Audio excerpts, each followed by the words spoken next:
with the news that Zack Martin yesterday making it known he is finally stepping away at the age of 34, 9 Pro Bowls, 7 All-Pros, member of the All-2010s decade team, and a guy who's covered him the entire time. Joining us, our good buddy, Nick Eatman, DallasCowboys.com on the D&M Leasing Hotline. Good morning, Nick. How have you been, brother?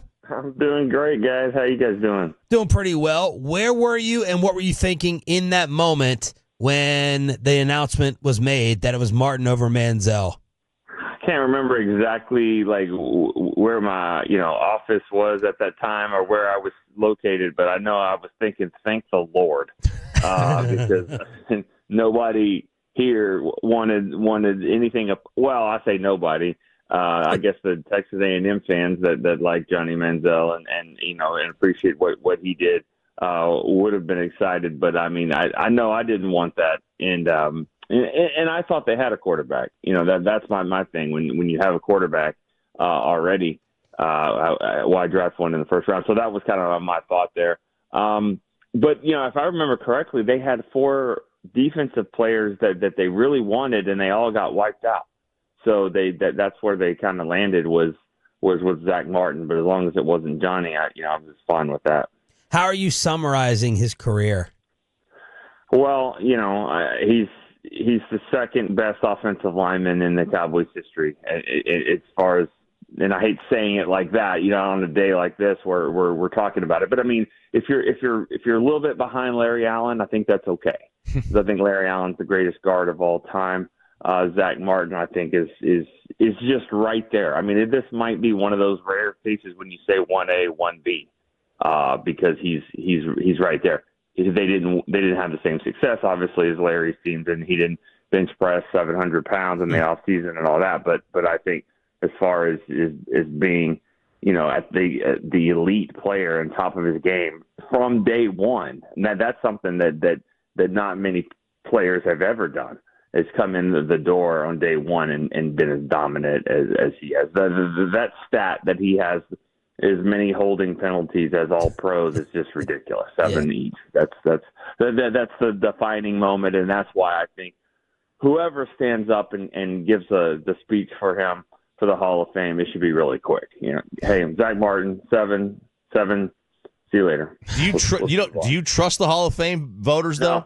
No, I don't. I think there needs to be a big change right now in what's going on, and and it's really not a disrespect with the people that I know that are on it, but I just the Cowboys voters are not even covering the team right now. So I just think, and I don't know how that goes on around the league, but I do think that they need to add some more voters, some different voters, some younger players. I mean, I just think it should be a big difference in what they're doing right now. But, and I don't understand why if they're so backlogged in players that need to get in, why are we only putting in 4 this year? So that's not why you brought me on, but now I'm turning it into a Woodson rant. Nick Eatman from DallasCowboys.com joining us here on 105 through the Fan. Nick, so he makes this decision to retire yesterday. Do you think that was a case of the Cowboys weren't going to bring him back, and maybe he felt like, all right, if I'm not going to play for Dallas, I don't want to play? Or do you think it was the injuries have piled up too much? Do you think if Dallas were willing to bring him back and start him, that he would have given it another year? I do think so. I think this is a case where he's really good friends and has been since he got here with Travis Frederick. Travis Frederick, I think, has helped him understand, hey, you got to get out before it gets you. And I think his injuries have piled up more than we know because he didn't miss a ton of games. He did this year, but I think his ankles are really bad, both of them. And I think it's just a point where he's like, I've got to make this move. I don't know exactly the whole details of the Cowboys of what they're doing and what the contract and what they wanted him to do. But I think remember just a couple of years ago when he set out at training camp and they structured the deal to be set up this way where it was basically going to be two years, that season and then this past one. Nick, what was he like behind the scenes? He was just like, I mean, he's the kind of guy you would just want to sit and drink a beer with. I mean, he's just cool. He's a cool guy. And he understood. I think when he first got here, he was like, okay, he was the third offensive lineman in 4 years to be drafted. With Tyron and then Travis Frederick and then him. And so he wasn't really that outspoken, didn't have to be because, none of the linemen were talking much. So he kind of got to sit back and not be the vocal leader so much. But as time moved on, and definitely when Frederick left the team, he kind of adopted that role as the leader. And I'll never forget when he first got here. It was kind of weird. He was the guy we were trying out something new with these there was like just regular glasses with a camera on them, like Clark Kent looking glasses with a camera. And he walked around his first day. And it was like, oh, okay, cool, our first-round pick. And now that I know him, I just think how weird that is, how cringy it is. Because, like, Zack Martin, he would have been like, I'm not doing this crap, you know? So it was just funny. We didn't know much about him and his personality and all that. But, I mean, he's I hate saying the GOAT all the time, but he really is. I mean, him and Larry Allen, I mean, I can't believe how it's already over. I don't even know what to say because I owe him a handshake. I'll tell you this, because when he was standing at his locker at the end of the season, everyone went up to him and started shaking his hand, and he had said he hadn't made his decision yet. So he put his hand out, and I said, no, I'm not shaking you. I'm not doing this. Because no, not till you make a decision. What are we doing here? Well, now he's made a decision, so now I owe him a handshake at some point.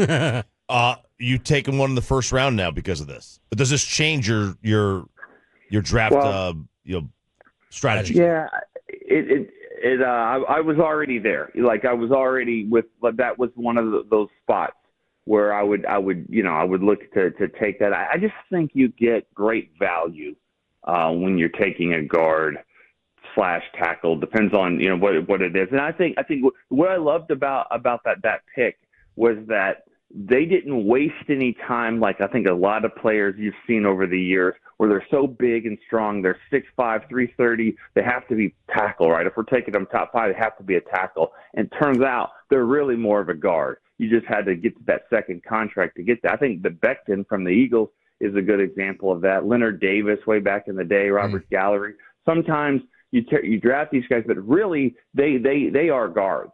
And I love the fact that the Cowboys were like, he's a guard. And he even said that himself. I remember him saying, I'm a right guard. Yeah, I'll play tackle if you need me to, but I'm a guard. And so does it change my thing? No, I would look there anyways. I mean, I think they have to build that offensive line even more. And you get me a top 10, top 15 type player that can play guard or even tackle. I think your running backs get better, your receivers and quarterbacks get better. So I'm okay with building that offensive line even more. Nick, you mentioned this earlier that, Travis Frederick was kind of the leader of the offensive line group, and they've gone through different changes over the years like that. And it really is critical to have somebody who's kind of the elder statesman of that group. Is that Tyler Smith now? Is he the leader of that group? Is that who everybody's going to kind of turn to as the voice of their unit? Yeah, I guess 25-year-old, Tyler Smith. I think that's about his age. If that, I mean, he may not even be that old. But yeah, I mean, he would be the guy. He's what? 23. 23. That's right, because he was. We looked that up. There's only 3 players ever, offensive linemen under the age of 24 that have made 2 Pro Bowls, and so he was pretty happy about that. But yeah, I mean, he's a mature guy, really smart. Like he would be the guy. Now I don't know how much of the ass kicker I guess he would be in the room, holding guys accountable. I think he would be. I know, I've seen him. I've seen former players try to mess with him, and he doesn't handle that very well. So I don't know, Bobby, if you know that story, but I do. I'm just saying, don't mess with him. And I think he is a leader. I think he could be. that guy, but I do think you need more. I mean, you need more players that are playing the way he does, and you don't have that on the offensive line right now. Are you going to Indianapolis? I am. I'll be there. I'm going on Wednesday. I'm not going that full week, but I'll be there like Wednesday through Friday. All right. Does it match the hype of what Bobby has been selling to us as we are arriving that same day? I don't know what he's been selling. I just say I think it's the most unique experience you can have covering the NFL and the proximity that you are to people and the things you hear, and it's completely valuable. Yeah, what I always say about the Combine is it lets you know how big that the NFL is. Because, I mean, if you've gone to the Super Bowl, which I've been once, just because it was at the stadium. But I'm just saying, I haven't gone any other time. But I mean, if you've seen playoff games and seen that kind of stuff. But when you see the Combine and you realize we're still 6 months away from playing football, but you see how big of an event it is, you're like, wow, this is unbelievable that they're putting on things like this, and it's not even close to sniffing football, but that's just how big the NFL is. And unique is the best word. There's nothing like it. And I haven't been in a few years. I haven't been since McCarthy's first year. So I'm excited to get back there and see what's going on. How many hours I don't care about all that stuff. That was COVID. How many hours will we be spending in a steakhouse or a Steak and Shake? That's true. I've only been to Steak and Shake 5 times, and all of it has been in Indianapolis. Yeah. Oh, you'll spend at least once a day between those two things that you mentioned. Yeah, you'll be there. You'll be there, and every day that you're there, it'll be in one or the other. All right. I'm in. I'm sold. Then Nick Eatman, DallasCowboys.com. Give us your initial impressions of this new coaching staff. Yeah, I so far I like, they're undefeated, so everyone loves that. They haven't lost any games, so but what I witnessed the other day and the stuff that they said, I'm on board with that. I'm on board with that. But I do think that all of those coaches sound that way. Eberflus, I've known him before. When he was here, and he seems like he's ready to go. He seems a little bit more intense, I think, than before. And I got to remember obviously a humbling experience to get getting fired like that, and then Hard Knocks. He was a character obviously on there. I think it's more business, more no nonsense this time around. From what I sense from him, Clayton Adams is impressive. I just like the things that he said. Again. Nobody cares right now. The fans are going to be like, okay, cool, just show me when it counts. And I get it. I'm kind of the same way, but I do like the things that I heard. And some of the coaches are talking, like for instance, Derek Foster, the running backs coach, and he says all the right things. But you're like, you don't even know who your running back's going to be. You don't even know who's going to be in the room right now. But that's okay. I mean, it's a mindset, it's a philosophy, and they're teaching, they'll be teaching the scheme to whoever it is, but it's so early in the game that we still haven't figured out who some of the main personnel pieces are going to be for these coaches. Great stuff, man. Thank you for the perspective.